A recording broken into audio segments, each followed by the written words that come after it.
నేను అమెరికా సిటిజన్ని కాదు, నేను గ్రీన్ కార్డ్ హోల్డర్. నేను అమెరికాలో కొంతకాలం ఉన్నాను.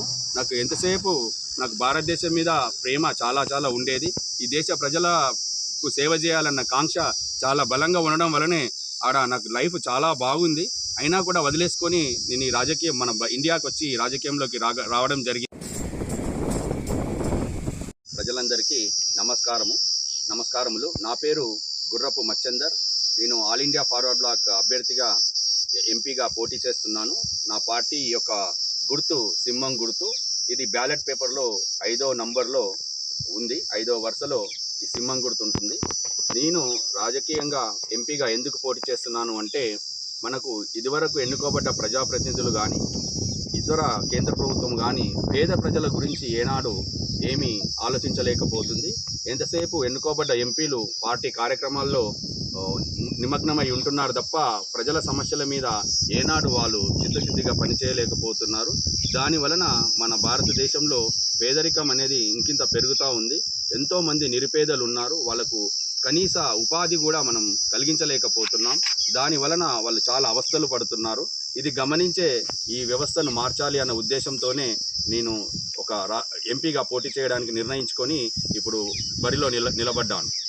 నేను ప్రధానంగా ఎంపీగా ఎన్నికైతే నా సింహం గుర్తుకు ఓటు వేసి ప్రజలు నన్ను ఎంపీగా గెలిపిస్తే నేను పార్లమెంట్లో ప్రజా సమస్యల మీద గలమెత్తడం ప్రతిసారి నేను గలమెత్తుతూనే ఉంటాను.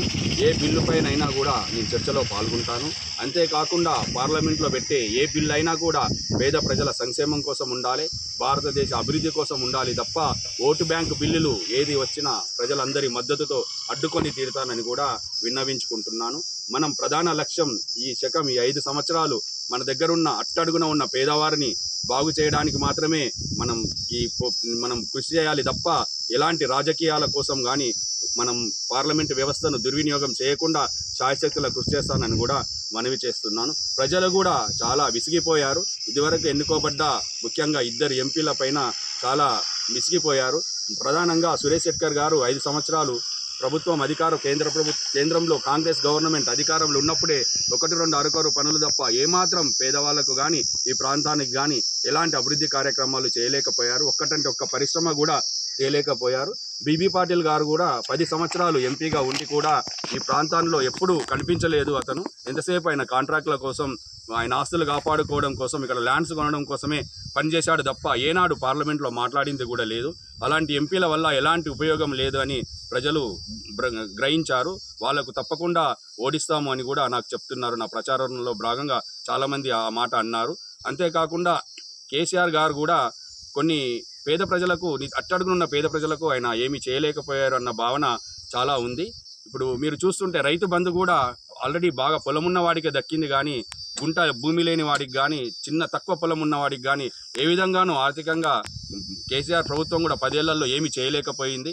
డబుల్ బెడ్రూమ్ ఇస్తాము అని ఊరించారు. ఎంతోమంది నిరుపేదలు కలలు కన్నారు. ఇల్లు వస్తుంది, జాగా వస్తుంది అని. జాగా కూడా ఇయ్యలేకపోయారు, ఇల్లు కూడా ఇయ్యలేకపోయారు. ప్రస్తుత తరుణంలో జాగాల రేట్లు కూడా విపరీతంగా పెరిగినాయి. ఈ సమయంలో ఏ ప్రభుత్వం అయినా వాళ్ళకు ఒక ఇల్లు కానీ జాగా కానీ కల్పించాలి అంటే చాలా కష్టసాధ్యంగా తయారైంది. దీనికి అంతటికీ కారణం కేసీఆర్ అనే భావనతో ప్రజలు కూడా బీఆర్ఎస్ పార్టీ పైన కూడా నమ్మకాన్ని కోల్పోయారు. వాళ్లకు ప్రత్యామ్నాయంగా ప్రస్తుత ఈ జైరాబాద్ ఎంపీ ఎలక్షన్లో ప్రత్యామ్నాయంగా సింహం గుర్తే మన ప్రజలందరికీ కనిపిస్తుంది. ఎలాగో వీళ్ళు చేయలేకపోయారు కాబట్టి సింహం గుర్తుకు ఓటు వేస్తే పేదవాళ్లకు న్యాయం జరుగుతుంది. నిజాయితీగా పనిచేస్తాడు, నిస్వార్థంగా పనిచేస్తాడు, ఒక సంఘ సంస్కర్తగా పనిచేస్తాడు అని భావించి నాకు ఓట్లు వేయాలి అని వాళ్ళు చెప్తున్నారు. నేను అందుకు చాలా కృతజ్ఞతగా భావించి నేను అనిత్యం ప్రజల్లో ఉండి, స్థానికంగా ఉండి, వాళ్ళ బిడ్డలాగా ఉండి, వాళ్ళ తమ్ముళ్లాగా ఉండి, వాళ్ళ కొడుకులాగా ఉండి నేను ఎప్పుడూ నిరంతరం వాళ్ళ సమస్యలపైన నేను పోరాడి వాళ్ళ సమస్యలన్నీ తీర్చాలి అన్న ఉద్దేశంతో పని చేయడం జరుగుతుంది. సోయాబీన్ వండుతుంది అనుకోండి, సోయాకి సంబంధించిన విపరీతమైన వ్యవసాయ అనుబంధ పరిశ్రమలు ఇక్కడ నెలకొల్పడం జరుగుతుంది. పత్తి వండుతుంది, పత్తికి సంబంధించిన చాలా రకాల వ్యవసాయ అనుబంధ పరిశ్రమలు ఇక్కడ నెలకొల్పడం జరుగుతుంది. మొక్కజొన్న కానీ వివిధ రకాల వాణిజ్య పంటలకు సంబంధించిన వ్యవసాయ అనుబంధ పరిశ్రమలను కూడా ఇక్కడ నెలకొల్పడం జరుగుతుంది. అంతేకాకుండా కోల్డ్ స్టోరేజ్ యూనిట్స్ కూడా నెలకొల్పడం జరుగుతుంది. దాని ద్వారా రైతులకు కూడా నేను ఆదుకోవడం జరుగుతుంది. వాళ్ళకు కూడా మంచి మద్దతు ధర వస్తుంది. ఇక్కడున్న నిరుద్యోగ యువతకి కూడా ఉపాధి దొరికేలా నేను శాయశక్తులు కృషి చేస్తాను. నిరుద్యోగ యువతకి కూడా అరకొర జీతాలు కాకుండా మినిమం 25,000 జీతం స్టార్టింగ్ సాలరీ ఉండేలా, ఏ చిన్న జాబ్ చేసినా 25,000 మినిమం ఉండేలా శాయశక్తుల పోరాడి అది వాళ్ళకు దక్కేలా కృషి చేస్తానని కూడా మనవి చేస్తున్నాను. అంతేకాకుండా కుటీర పరిశ్రమల గురించి మనం 50 ఏళ్ల నుంచి మన పుస్తకాలలో చదువుకుంటున్నాం. కానీ ఏ గ్రామాన ఒక్క కుటీర పరిశ్రమ కూడా మనం స్థాపించలేకపోయాం. కుటీర పరిశ్రమలకు భారత ప్రభుత్వంలో ఎన్నో రకాల సంస్థలు పనిచేస్తున్నాయి. కానీ దాని ఫలితాలు మన గ్రామ లెవెల్కి రాలేకపోతున్నాయి. దీని మీద నేను నిరంతరం కృషి చేసి గ్రామాన పలు కుటీర పరిశ్రమలు నెలకొల్పి గ్రామీణ మహిళలకు, అందరి అమ్మలకు, అక్కలకు, అవ్వలకు, చెల్లమ్మలకు అందరికీ వాళ్ళకు కూడా కావాల్సినంత ఉపాధి అవకాశాలు దొరికేలా కృషి చేస్తానని కూడా మనవి చేస్తున్నాను.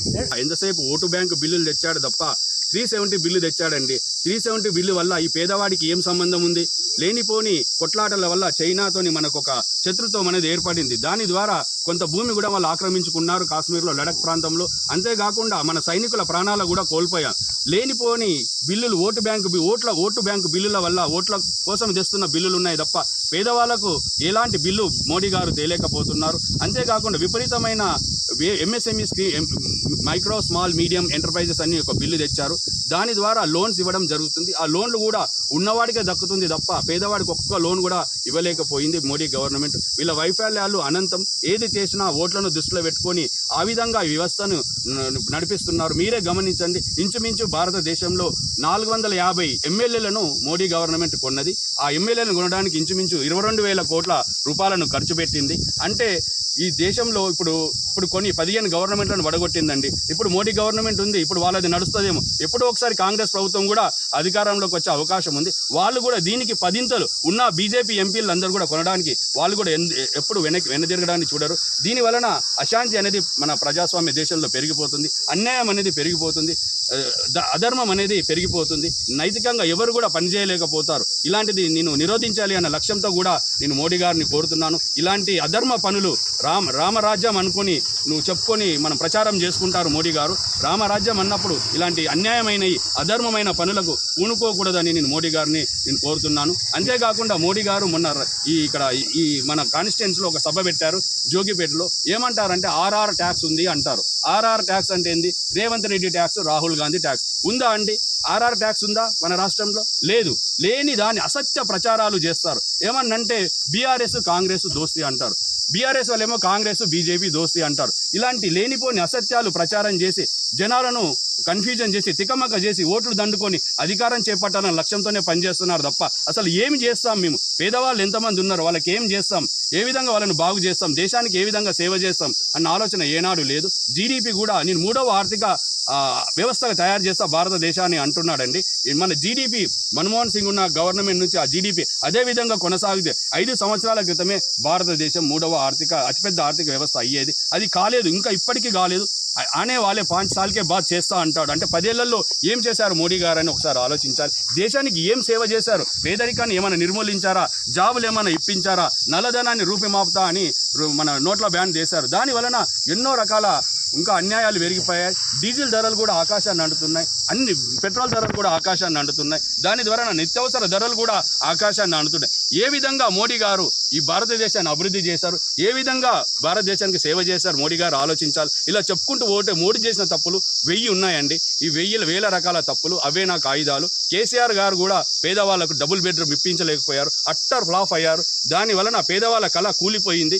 ఎప్పుడు వస్తుందో వాళ్ళకి ఇల్లు అనే భావనలో వాళ్ళు ఉన్నారు. కాంగ్రెస్ గవర్నమెంట్ కూడా ఎన్నో రకాల ప్రామిసులు చేసింది. ఇందిరమ్మ ఇల్లు అంటున్నారు. కాంగ్రెస్ గవర్నమెంట్ అంటేనే నాణ్యత లేని పనులు చేయడం, వచ్చిన ఇల్లులలో సగం మట్టుకు మింగేయడం, అలాంటి వ్యవస్థలో కాంగ్రెస్ ప్రభుత్వాలు నడుస్తాయి. అందుకనే ప్రజలారా జాగ్రత్తగా ఉండండి. వీళ్ళనందరినీ మనం నిరోధించాలంటే, వీళ్ళందరినీ ప్రశ్నించాలంటే ఒక నిస్వార్థంగా నిజాయితీగా పనిచేసేవాడు ఒక్కడన్నా చట్టసభల్లో ఉంటే తప్పకుండా మీకు న్యాయం జరుగుతుంది అని నేను విన్నవించుకుంటున్నాను.